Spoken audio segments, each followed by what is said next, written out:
Saudações, pessoal do primeiro ano B, primeiro ano C, disciplina de Química. Um prazer estar com vocês novamente. Ficamos aí 2 semanas, né, sem nenhum contato de material para repassar para vocês, por conta que desde a semana passada iniciamos uma nova etapa na escola, né, que é o ensino híbrido. Até então a gente estava exclusivamente com o ensino remoto, atendendo todo mundo virtualmente, mas desde a semana passada iniciamos o ensino híbrido, ou seja, alguns alunos optaram por voltar presencialmente e outros para continuar com o ensino remoto, né? Com as atividades e material virtualmente, tá ok? Então, como já foi comunicado a vocês anteriormente, nós tivemos algumas alterações em relação ao envio e prazo para devolução das atividades. É muito importante que todo mundo fique atento em relação a esses prazos, tá bom? Para que a gente não atrase e também não acumule muita coisa para não sobrecarregar, tá certo? Então a gente vai tentar fazer a videoaula de uma forma menor também, né? Para que fique mais compreensível para vocês. Pois bem, pessoal, essa semana, nesse período da semana passada para cá, nós fomos orientados a fazer uma revisão dos conteúdos com os alunos, né? E assim também nós tivemos a aplicação da avaliação diagnóstica. 2 semanas atrás, alguns de vocês responderam essa avaliação e o objetivo é justamente isso, né? Identificar os pontos que a gente está conseguindo compreender melhor e aqueles que apresentamos mais dificuldades. Dessa forma, vamos aproveitar a própria avaliação para fazer essa revisão, certo? Então, nessa videoaula a gente está fazendo a correção da avaliação diagnóstica no propósito principal de fazermos essa revisão dos conteúdos vistos até agora. Tá bom então? Então nós vamos fazer essa correção. Foram 15 questões, né? E aí nós vamos fazer essa correção, ok? Vamos lá então.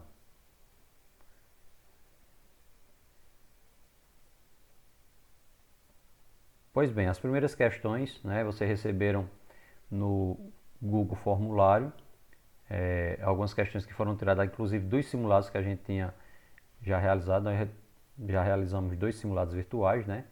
Então eles serviram de base para que a gente formulasse e preparasse essa avaliação diagnóstica, tá bom? Muitas das questões, todas as questões aqui são de conteúdo já vistos, com exceção desse último nosso, né? A gente colocou questões até o que a gente viu no último simulado, tá bom? Então vamos lá, pessoal, olha só, na primeira questão diz assim: considere a tabela de pontos de fusão e de ebulição das substâncias a seguir a um ATM de pressão a 50 graus Celsius encontram no estado gasoso. Vocês têm aqui a tabelazinha, tá bom? E aqui nós temos as substâncias e aqui há 2 informações de cada substância, que é o ponto de fusão, a mudança do sólido para o líquido, né? E o ponto de ebulição, que é a mudança do líquido para o gasoso, tá bom? Então essa primeira coluna aqui, ó, a primeira coluna é o nome das substâncias, a segunda é o ponto de fusão de cada uma delas e a terceira coluna é o ponto de ebulição de cada uma, certo? Então, para que a gente faça uma análise assim de uma forma bem prática e fácil de compreender, colocamos uma simbologiazinha aqui que fica bem mais fácil. A gente coloca sólido, S de sólido, líquido e gasoso. Entre o sólido e o líquido é o ponto de fusão. Entre o líquido e o gasoso é o ponto de ebulição. Quer dizer que a uma dada temperatura, que a temperatura no caso aqui é de 50 graus Celsius, nós vamos olhar onde é que esse 50 se encontra. Ele pode se encontrar antes do ponto de fusão, entre o ponto de fusão e de ebulição ou após o ponto de ebulição, tá bom? Se esse valor estiver antes do ponto de fusão, ele vai se encontrar no estado sólido. Se esse valor se encontrar entre o ponto de fusão e de ebulição, ele vai estar no estado líquido. E se ele se encontrar após o ponto de ebulição, ele vai estar no estado gasoso, tá bom? Então vamos dar uma olhadinha aqui, ó. Vamos olhar cada uma, né? Cloro. 50 graus positivos se encontra onde para o cloro? Antes desse ponto de fusão, antes desse valor, entre esses dois valores ou após o segundo valor. Como é 50 é positivo, né? Ele vai estar aqui após, né? Ele é bem maior do que o ponto de ebulição. Então o cloro vai estar no estado gasoso, né? Então é estado gasoso. O cloro já é um deles, certo? Então a gente já identificou o cloro. Vamos ver o flúor. Flúor, 50 positivo, ele vai estar acima também do ponto de ebulição. Estado gasoso. Então a gente já encontrou, é cloro e flúor. Letra D. Só para confirmar com vocês, o bromo, 50 graus, vai estar entre os dois, ó. 50 graus é maior do que 7,2 negativo e é menor do que 58,8 positivo, né? Então, como ele vai estar entre 50 graus para o bromo, ele se encontra líquido, porque ele está entre os dois aqui, tá certo? 50 graus para o mercúrio também vai ficar entre, então é líquido também. E 50 graus para o iodo, ele vai estar abaixo do ponto de fusão. Então, no caso, ele vai estar no estado sólido, ok? Como ele quer saber os que estão no estado gasoso, foram os dois primeiros, né? Cloro e flúor. No caso aqui é letra D, ok? Segunda questão. A segunda questão vai falar para a gente a respeito daquelas mudanças de estados. Ou seja, para cada estado físico da matéria, a mudança de um estado para outro traz um nome, né? Traz uma nomenclatura. Por exemplo, do sólido para o líquido, a gente tem fusão. Do líquido para o sólido, no caso aí já vai ser solidificação, né? Do líquido para o gasoso tem a vaporização. Essa vaporização pode acontecer de três maneiras.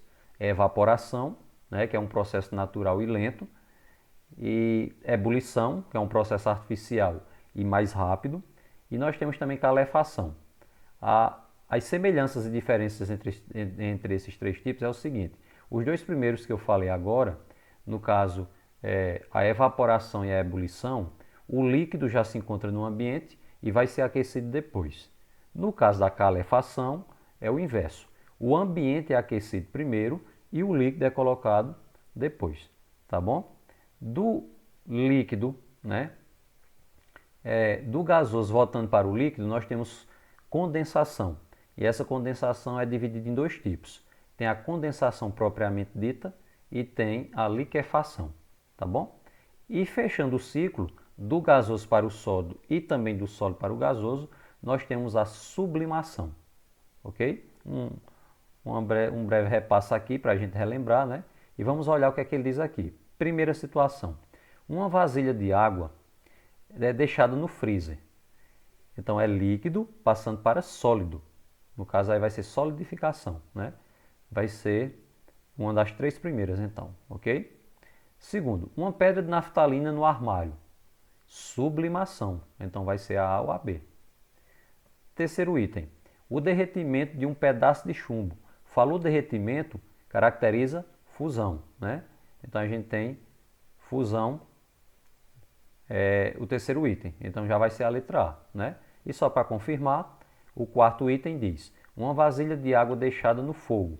Se ela deixar no fogo, ela vai ferver. Se vai ferver, caracteriza ebulição.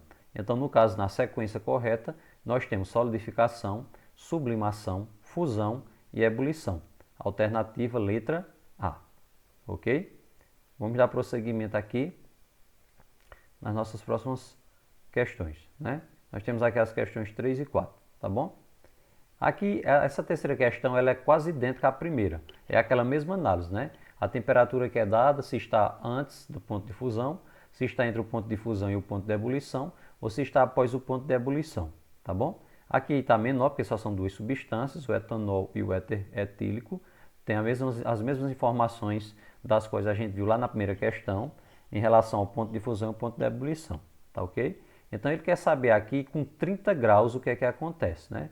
Com 30 graus, o etanol vai ser o quê? 30 positivo. O 30 positivo vai estar antes, entre os dois ou após o segundo.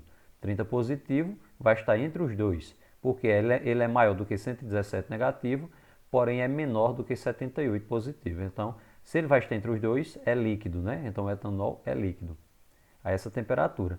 Com 30 graus, nós temos para o éter também, né? Ele vai estar entre, ó, porque ele é maior que 116 negativo e ele é menor do que 34. Então, ambos, tanto o etanol quanto o éter, se encontram com essa temperatura que foi dada entre o ponto de fusão e a ebulição, ou seja, eles estão no estado líquido, né? Os dois estão no estado líquido, então vai ser letra C, ó.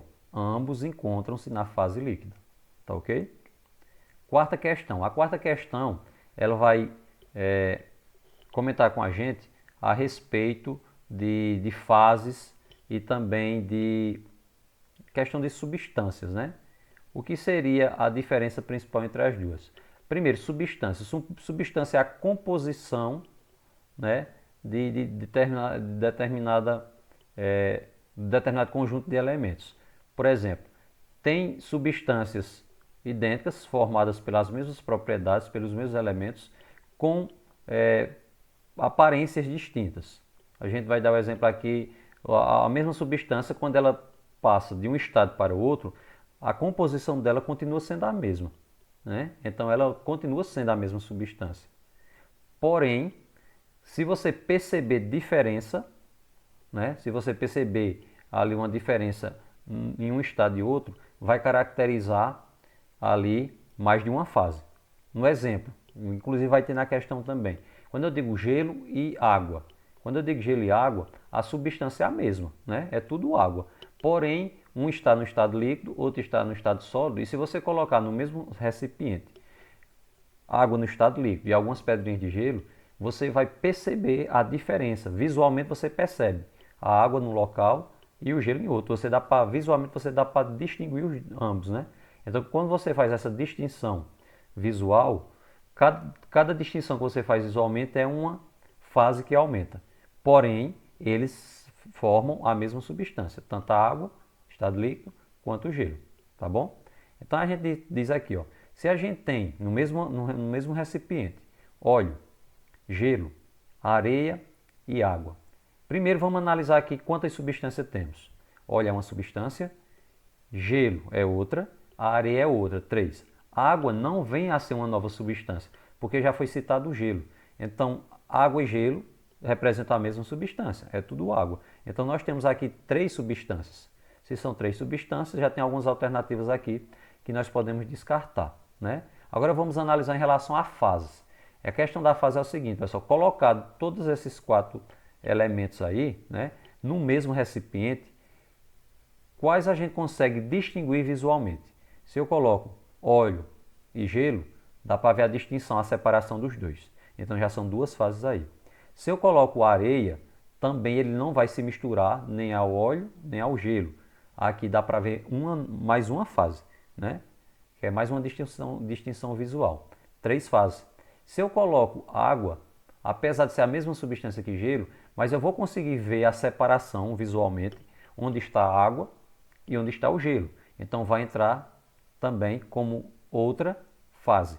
Visualmente eu consigo ver a distinção entre os 4. Então nós temos 4 fases e 3 substâncias. No caso aqui é letra D, ok? Quarta questão, letra D. Vamos avançar. Avançando aqui para as nossas 2 próximas questões, né? Nós temos uma quinta questão que é muito semelhante a essa quarta, que a gente acabou de debater, que diz o seguinte: adicionando excesso de água à mistura formada por sal de cozinha, areia, pedregulho e açúcar, obtém-se um sistema. Está dizendo o seguinte, pessoal, nesse caso aí eu tenho um recipiente, já tenho sal, né? Já tenho areia, já tenho pedregulho e tenho açúcar. Tá certo? Aí eu vou colocar água nesse recipiente. O que é que vai acontecer? É um sistema que vai ficar monofásico, né? O que é que primeiro vamos debater se vai ser homogêneo ou heterogêneo. O que seria? Homogêneo é quando eu coloco várias substâncias e elas conseguem se dissolver todas uma na outra e eu não consigo ver distinção de separação entre elas visualmente. Eu vou conseguir ver uma coisa só, tá bom? Então isso caracteriza um sistema homogêneo, que também pode ser chamado de solução. No caso das fases, é a mesma coisa que a gente debateu anteriormente. Cada separação visual que a gente perceber, nós vamos ter uma fase. Então, automaticamente, se o sistema for homogêneo, é porque ele vai ter apenas uma fase. Não pode ter um sistema homogêneo que tenha mais de uma fase, tá bom? Então, bora lá. Então, eu tenho sal de cozinha, areia, pedregulho e açúcar. Aí eu vou colocar água nessa mistura toda. Quando eu coloco água em excesso, que ele está dizendo aí, o que é que vai acontecer? Algumas coisas podem se dissolver na água e outras vão ficar sem ser dissolvidas, tá bom? Então, nesse caso aí, quando ele diz assim, ó, o sal vai dissolver na água. Então, sal e água vai formar apenas uma fase. A areia não dissolve, o pedregulho também não dissolve, mas o açúcar dissolve. Então, quando eu juntar água, sal e açúcar, eu vou ter uma mistura, uma fase só. Porque a mistura entre elas vai dissolver tudo, né? Então vai unificar tudo. Nesse caso a gente não vai conseguir ver uma separação visual entre esses três elementos, tá bom? Então água, açúcar e sal formam uma única fase. A areia é outra fase e o pedregulho é outra fase. Então nós temos três fases. O sistema é heterogêneo porque todos os elementos não se misturam. Então nós temos um sistema heterogêneo e que tem três fases. No caso aqui a alternativa é, tá bom? É heterogêneo e é trifásico, tem três fases. Na sexta questão já começa um certo cálculo, né? Mas a gente vai olhar aqui e depois vamos explicar aqui essa montagem passo a passo, ok? Diz assim, sabes que 32 gramas de nitrogênio reagem completamente com 8 gramas de hidrogênio formando amônia. Qual será a massa em gramas de amônia formada quando 193 gramas de nitrogênio reagir com hidrogênio suficiente para completar a reação? Resumindo todo esse enunciado, nós entramos aqui naquela parte de leis, né? A gente tem as leis ponderais, que é a de Lavoisier e a de Proust, né? Tem a lei da conservação de massa, que é a de Lavoisier, e tem a das proporções constantes, que é a de Proust. Nessa parte nós temos sempre alguns elementos que vão se misturar entre si e vão resultar em alguma coisa depois dessa mistura, depois dessa união, né? Então, os elementos que se misturam, eles são chamados de reagentes. E o que eles vão produzir, como a palavra já diz, vai ser chamado de produto. Nesse caso aqui, nós temos nitrogênio que vai ser unido com hidrogênio. Então, eles são os reagentes. E vão gerar amônia. No caso, o produto é a amônia. Tá bom? Então, por essas duas leis, aqui vai ter que reagem completamente, quer dizer que não tem sobra de nenhum. Todos os que estiverem unidos aí, eles vão produzir, não vai ter sobra de nenhum elemento, tá bom? Então o que é que acontece? Como na natureza nada se perde, nada se cria, tudo se transforma, lei de Lavoisier, nós temos aqui que a soma dos produtos é igual à soma dos reagentes. Então, como não está tendo sobra, né, que eles estão reagindo completamente, nós temos aqui que juntando o nitrogênio com o hidrogênio, a soma dos dois vai dar um resultado todinho no produto da amônia. Se eu tenho 32 gramas de nitrogênio com 8 de hidrogênio, que dá 40, então 40 vai ser tudo do produto, a amônia, certo? Mais abaixo ele diz que, na segunda parte da questão, ele diz assim, foi colocado 190 gramas de hidrogênio, então aqui do nitrogênio, desculpa, 192 gramas no nitrogênio. E ele quer saber quanto de amônia vai produzir. Mas está faltando também aqui o valor do hidrogênio, né? Se a gente tivesse o valor do hidrogênio também, seria bem mais fácil. Era só somar o valor do nitrogênio com o valor do hidrogênio, já descobriria a amônia. Como ele não dá, mas tem como a gente comparar aqui o que aconteceu com o nitrogênio. Na primeira parte do nitrogênio para a segunda parte, aconteceu algo. Então é aí que entra as proporções constantes. Se aumentou é porque multiplicou por algum valor. Se diminuiu é porque dividiu por algum valor, tá bom? Então o nitrogênio de 32 para 192 aumentou 6 vezes, tá bom? De 32 para 192 aumentou 6 vezes. Então se um dos reagentes aumenta 6 vezes, quer dizer que os demais reagentes e também o produto vai ter que aumentar 6 vezes. Tá bom? Então, se aumentou uma coisa 6 vezes, é só pegar aqui a amônia e aumentar 6 vezes também. 40 vezes 6 daria 240, se quisesse fazer direto. Se você quiser conferir detalhadamente, se eu aumentar 6 vezes aqui no hidrogênio, 8 vezes 6 vai dar 48, né? E somando nitrogênio 192 com hidrogênio 48, nós vamos ter também 240, tá bom? Então, as duas formas vão chegar no mesmo resultado de 240. No caso aqui, a alternativa A, ok? Vamos seguir para as próximas. Pronto, a nossa sétima questão é também de cálculo, né? Ela é um pouco mais detalhada, mas vamos lá. Tinha uma equação, eu peço desculpas a vocês porque a imagem da equação não saiu aqui, né? Mas aqui pela legenda que eu estou colocando aqui, ó, onde está passando o cursor do mouse, dá para vocês... E também vai a avaliação, pessoal, eu vou, além desse vídeo, né, da correção passo a passo, eu vou também mandar, estou mandando aí em anexo uma cópia, né, dessas questões, porque como vocês fizeram direto no formulário, vocês não ficaram com uma cópia. Quem quiser ir acompanhando, né, pelo celular, ou tiver como imprimir para ir acompanhando também, pode ir acompanhando. Então vocês vão ver na avaliação, se você lembra também, que tinha aqui uma imagem com uma equação feita, que era assim: metano e oxigênio, né, produzindo gás carbônico e água. Então do lado esquerdo aqui tinha metano, oxigênio, e no metano tinha dizendo assim, x mais 3, e oxigênio tinha dizendo 6x mais 2, aí tinha uma setinha. No lado direito tinha o gás carbônico, que era 6x menos 8, e a água, que era 3x mais 3. Nada mais é do que você somar os dois primeiros, que são os reagentes, e igualar com os dois últimos, que são os produtos, tá bom? Então a gente vai pegar os dois primeiros valores de metano e oxigênio, que ficaria assim: x mais 3 mais 6x mais 2, né? E do outro lado, eu boto o igual, e no outro lado a gente coloca os produtos, que é o gás carbônico e a água. 6x menos 8 mais 3x mais 3. Vamos organizar isso aqui com uma equação normal, né? Letras de um lado, números do outro. Vamos descobrir o valor de x e a partir daí substituir para descobrir o valor de cada substância dessa, tá bom? Então, organizando toda essa parte, o x aqui continua, o 6x também continua. Esse 6x está do lado direito, ele vai ser transferido para o lado esquerdo e vai ter que inverter o sinal. Se é 6x positivo, vai passar para cá 6x negativo, tá certo? Tem um 3 positivo, aqui ó, 3x positivo na direita, passa negativo para a esquerda, menos 3x. Igual, aí aqui a gente vai colocar os números, né? Os números soltos. Vamos colocar os que já estão do lado certo, então menos 8 continua, esse mais 3 continua, só que esse 3 positivo, ele vai passar para cá negativo, menos 3. E esse 2 positivo passa para cá negativo, menos 2, tá bom?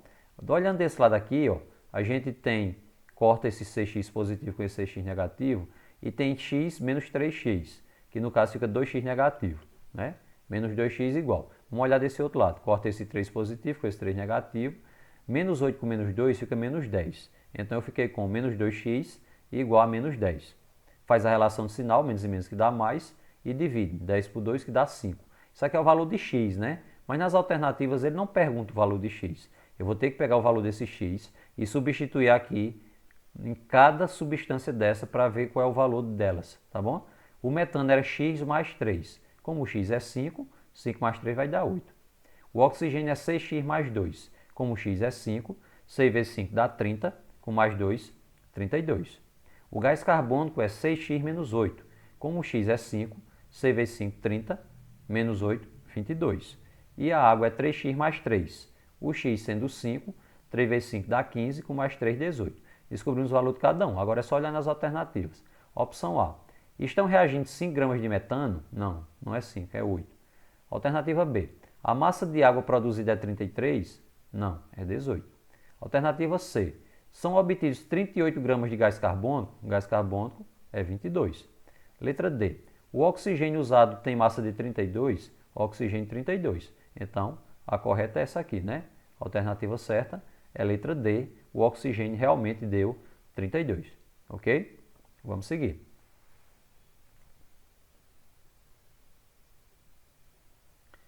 Pronto, nós temos aqui, pessoal, a questão dos modelos atômicos, né? Então, essa parte aí dos modelos atômicos é justamente aquela parte que vai mostrando a evolução do estudo do átomo, né? Até chegar aos dias mais atuais. Lembrando que cada um é importante na sua época e geralmente um vai pegando informações do anterior e vai sempre procurando aperfeiçoar. Então todos são muito importantes porque dão base para que estudos futuros possam ser continuados, tá bom? Então nós temos aí na 8ª questão que diz assim, né? Historicamente a teoria atômica recebeu várias contribuições. Assinale a opção que apresenta na ordem cronológica correta os nomes dos cientistas. Lembrando que tem uns aí que a gente não debateu, né? Não apresentava, e a gente pode até fazer por cancelamento. Olha, Thomson a gente falou, esse Millikan não. Então a gente já descarta isso aqui, né? Dalton falamos, Thomson também, Rutherford e Bohr, certo? Nesse caso aqui, provavelmente vai ser ela. Só conferindo, letra C, Avogadro, não falamos. Na letra D, Gay-Lussac, também não debatemos. E na E também tem Avogadro, né? Então descarta tudo, fica a alternativa B. Dalton, Thomson, Rutherford e Bohr, ok? Questão número 9. Associe as afirmações e seus respectivos responsáveis. Primeiro, o átomo não é indivisível e a matéria possui propriedades elétricas. Período 1897. 2. O átomo é uma esfera maciça. 1808. E 3. O átomo é formado por regiões que é denominado núcleo e eletrosfera. A gente, meio que não lembrasse, se a gente olhasse se a gente soubesse da resposta da questão anterior, podia ter por base ela para analisar, né? Porque veja os períodos que aparecem aqui, ó, 1897, 1808, 1911. Se a gente colocar na ordem correta, o primeiro foi esse aqui, né? Ó. O átomo é uma esfera maciça, 1808. Depois vem essa outra aqui, ó, né? 1897. O átomo não é indivisível e a matéria possui propriedades elétricas. E depois a gente tem o átomo é formado por regiões que é denominado núcleo e eletrosfera, tá bom? No caso aí a primeira, onde a gente está falando aí, na sequência certa, seria Dalton, né? Dalton, das contribuições, que seria essa primeira, o átomo é uma esfera maciça, a gente teria, né? Veja que as alternativas aqui é tudo Dalton, Rutherford e Thomson. Basta a gente saber a sequência correta, né? O mais antigo aqui no período, 1808, né? Seria Dalton, né? Então a gente teria aqui Dalton como sendo a segunda, na ordem cronológica, né? E depois, lá que a gente vai colocar aqui na primeira, o átomo não é indivisível e a matéria possui propriedades elétricas, né? A gente teria aqui Thomson, né? E o átomo é formado por regiões que têm núcleo e eletrosfera, Rutherford, tá bom? Então, na nona questão, a sequência correta seria essa. Prosseguindo, nós temos aí as questões que já vão falar um pouquinho naquela parte, né, de prótons, elétrons e nêutrons, ok? Então, na décima questão nós temos a representação Fe do ferro, a massa, né, é representado por A, o número atômico é representado por Z, a massa é 56 e o número atômico é 26. Indica que o átomo do elemento químico apresenta a seguinte composição nuclear. Isso é uma questão aqui interessante, porque quando ele diz composição, ele está dizendo composição nuclear. A composição que fica no núcleo. Então o átomo é formado de duas partes principais, como a gente viu na questão anterior. Ele tem uma região interna, que é o núcleo, e ele tem uma região ao redor dele, né, do seu centro, que é a eletrosfera. Ao redor dele ficam os elétrons e no núcleo ficam os nêutrons e os prótons. Quando ele nuclear, ele está querendo saber apenas o que está no núcleo, ou seja, apenas os prótons e os nêutrons. Ele não quer saber de elétron, tá bom? O elétron não aparece no núcleo. Então, quem aparece no núcleo vai ser apenas prótons e nêutrons. E os prótons são quem? Esse valor de baixo, 26. E os nêutrons? A subtração de 56 por 26, que dá 30. Então, nós temos 26 prótons e 30 nêutrons. 26 prótons e 30 nêutrons. Essa letra C aqui não pode ser, pessoal, que fala de elétrons. Onde falar de elétrons está errado, porque o elétron não fica no núcleo, ele fica na eletrosfera, tá bom? Então, aqui, a alternativa é que não fala de elétron. 11. Um átomo M eletricamente neutro possui número de massa igual a 3x e x mais 1 elétrons na eletrosfera. Sabendo que o núcleo de M tem 5 nêutrons, o valor de x é. Então aqui é aquela parte, você coloca a massa em cima, que é 3x, coloca o número atômico embaixo, que é x mais 1, e quando você subtrai, você vai colocar os nêutrons aqui de lado, né? Como está dizendo que ele tem 5 nêutrons, aí coloca assim.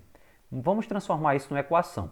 O valor de cima, que é a massa, menos o de baixo, que é o número atômico, tem que dar igual o valor de nêutrons, certo? Então, organizando vai ficar 3x, que é a massa, menos o número atômico, que é x mais 1, entre parênteses, né? Por conta que tem um sinal de menos fora, e aqui é uma expressão com dois valores, é igual aos nêutrons, que é 5, certo? Então, vai ficar aqui, ó, 3x, aí faz a relação, menos por mais do x dá menos x, e depois faz a relação de novo. Menos por mais dá menos 1, igual a 5. Vamos organizar a letra de um lado e o número do outro, não é isso? 3x menos x é igual a 2x, tá bom? Igual, o 5 permanece e esse 1 que é negativo passa para lá positivo. Então fica 2x igual a 5 mais 1. 2x é igual a 6, né? 5 mais 1 é 6. Então vai ficar x igual, 6 dividido por 2, 3. Alternativa é, tá bom? O valor de x é realmente 3, ok? Vamos para as nossas próximas duas questões. Então aqui nós já temos aquela parte que ia falar sobre tabela periódica, né? A parte que fala de tabela periódica, fala de família, fala de período, e para a gente dar uma relembrada aqui também, certo? 12ª, um elemento que apresenta subnível mais energético em 3D3, né, coloquei aqui uma explicaçãozinha para a gente saber a questão da localização dos subníveis por parte da tabela. As duas primeiras colunas, ó, os elementos que ficam na família 1A e 2A, a gente diz S, né? E os elementos que ficam nas 6 últimas colunas, P, eles são chamados de representativos. Então, os dois primeiros aqui e aqui. Se parar no subnível S ou se parar no subnível P, eles são representativos, né? Parando aqui no subnível D, ele é de transição externa, tá bom? E no F é transição interna. Se a gente tem aqui parando no D, né? Parando no D, ó, é 3D, 3. Então, como está parando no D, então é transição externa, tá bom? É só lembrar disso e colocar conforme a localização aqui na tabela. Como parou no subnível D, ele é transição externa, ok? 13ª, vai falar sobre o diagrama de Pauli, né? Isso é muito importante para a continuidade dos nossos conteúdos, inclusive esse conteúdo que a gente está vendo agora precisa muito da compreensão dessa questão do entendimento de como usar o diagrama de Pauli, tá bom? Então bora lá. Indica a família e o período do elemento químico de número atômico 37. Então se a gente for distribuir 37 aqui, onde é que vai parar? Onde parar a gente vai dizer como é que encontrar a família e o período, tá bom? Vamos pegar 37 e vamos distribuir. A gente vai somando esses números em pequeno aqui, ó, os que estão acima do subnível, certo? Sempre seguindo essa setinha. Quando acabar uma setinha, vai para a próxima, certo? Vamos distribuir 37.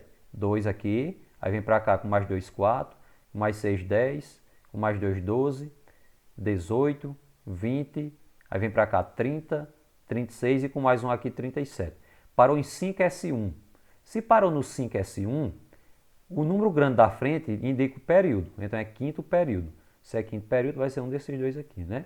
Para saber qual é a família, eu vou olhar nessa linha aqui onde parou, ó, toda essa linha aqui onde parou, quantos elétrons, ou seja, quantos desses números em pequeno de cima eu usei. Eu parei em 5S1, então eu usei um elétron aqui. Nesses outros da frente eu não usei nenhum. Então nessa linha completa eu usei apenas um elétron. Se eu usei apenas um elétron, ele é da família 1 ou 1A. Tá certo? Chamada também família dos metais alcalinos. Então aqui seria a letra D, tá bom? E agora a gente vai para nossas duas últimas. A 14 e a 15 também vai ser nesse sentido, né? Na classificação periódica, os elementos cálcio, que o número atômico é 20, o bromo, que é 35 e o enxofre, que é 16. Eles são conhecidos como, a gente vai dar uma olhada nisso aqui, distribui da mesma forma, é a mesma coisa que a gente fez na questão anterior, tá bom? Vamos distribuir aqui 35, não, primeiro 20, né? O cálcio é 20. 2, vem para cá, 4, 10, 12, 18, 20. Parou em 4S2. Se parou em 4S2, nessa linha todinha aqui, eu só usei esses dois aqui. Eu não usei mais nada aqui para frente. Então, eu usei dois elétrons, ele é da família 2A. Os elementos da família 2A, eles são chamados de alcalinos terrosos, tá bom? Então, já dá para matar a charada aqui, ó, alcalinos terrosos. Né? Só tem essa opção que começa com alcalinos terrosos. Só para conferir, ó, 35, 2, 4, 10, 12, 18 aqui, ó, 20, 30 com mais 5, 35. Nesse quarto período eu usei 2 daqui do S com mais 5 do P. 2 com 5 dá 7, família 7A, que é chamada de halogênios, tá bom? E o 16 quando eu distribuo vai ficar a família 6A, que é calcogênios. Então realmente essa 14ª questão é a opção A. Alcalinos terrosos, halogênios, que é a família 7A, e calcogênios, que é a família 6A, tá bom? E nossa última questão, ele quer saber o número atômico de um elemento que tem 6 níveis eletrônicos e apresenta 2 elétrons na última camada. Então como é que a gente faz? A gente vai procurar aqui onde é o sexto nível, é só olhar a numeração 1, 2, 3, 4, 5, 6, o sexto nível é aqui. Então, nessa linha todinha aqui, que é a sexta linha, né, que é o sexto nível, que também pode ser chamado de camada, ele vai precisar de 2 elétrons. Então, só o S é suficiente, né? 6S2, já dá 2. Se ele precisasse, por exemplo, de 5, aí eu tinha que pegar 2 aqui do S com mais 3 do P, entendeu? Mas como ele só quer 2, o S já é suficiente. Então, eu vou deixar marcado aqui 6S2. Para que eu vou deixar marcado? É o local de parada. Eu vou sair somando tudo desde lá de cima até chegar no 6S2. Quando chegar no 6S2, eu paro de fazer o cálculo, tá bom? Vamos ver aqui quanto é que dá. 2, aí 2 e 2 dá 4, né? E 6, 10, 12, 18, 20, 30, 36, 38. Com 10, 48, 54 e 6S2, 56. Né? Então deu 56 a soma, a opção C. Tá bom, pessoal? Então eu espero que vocês tenham compreendido a nossa revisão dos principais conteúdos. Né? A partir dessa próxima semana, que é a segunda semana de novembro, nós vamos dar continuidade ao ensino híbrido, né? Atendendo o mesmo material a quem está lá presencialmente e para os que estão em casa também poderem acompanhar os nossos materiais semanalmente, tá bom? Atenção aos prazos que foram modificados, viu? E se organizem para não deixar acumular tanta coisa. Qualquer dúvida, estou à disposição, pode entrar em contato, que eu terei o maior prazer em atender vocês, tá bom? Um abração, fiquem com Deus e até a próxima, viu?